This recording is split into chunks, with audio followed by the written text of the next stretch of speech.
when we become quiet and still, we see the law of joy and sorrow.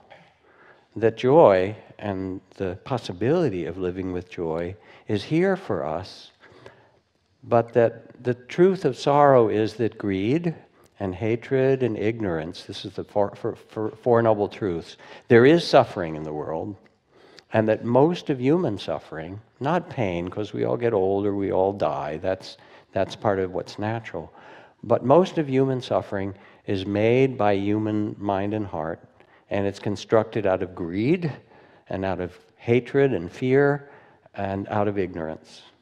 And the opposite of those, when we let go of greed and let go of hatred and the contraction of fear and all of those things and grasping and confusion, when we can hold the world with compassion and tenderness, then those qualities shift to love and generosity and clarity and understanding. And that brings happiness. And it's not actually that complicated. Wisdom is not a complicated thing. It's an honest seeing this is the way the world is.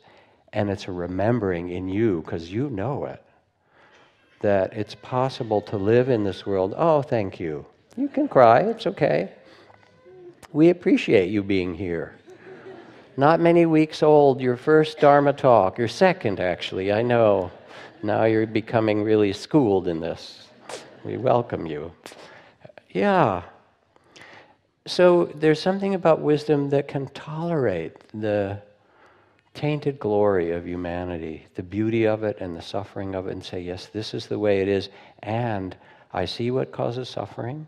Wisdom sees it, and also sees the possibility of joy, and inhabits it, because you're not here just to suffer.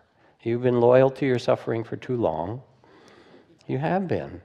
And what's true when the Dalai Lama laughs and Archbishop Tutu laughs and so forth, it's called the laughter of the wise. Say, oh, it's possible to have a joyful heart and to plant seeds of beauty and well-being wherever you are.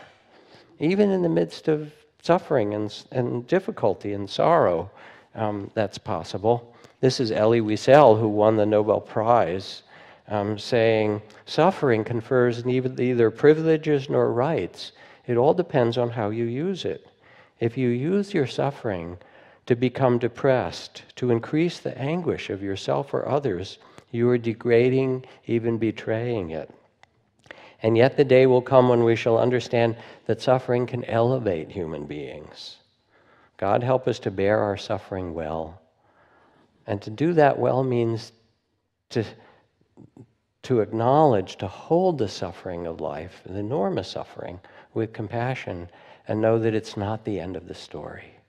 That what's true for you and for human beings is a freedom and a joy that is also possible, no matter what circumstance you're in.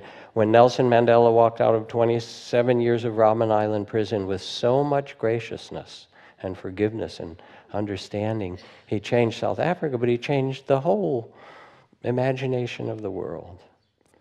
So wisdom is present for this mystery. It sees clearly what causes suffering. It doesn't try to figure it out so much as the point is more not so much to understand it deeply, but to be in the state of wonder. Isn't it amazing?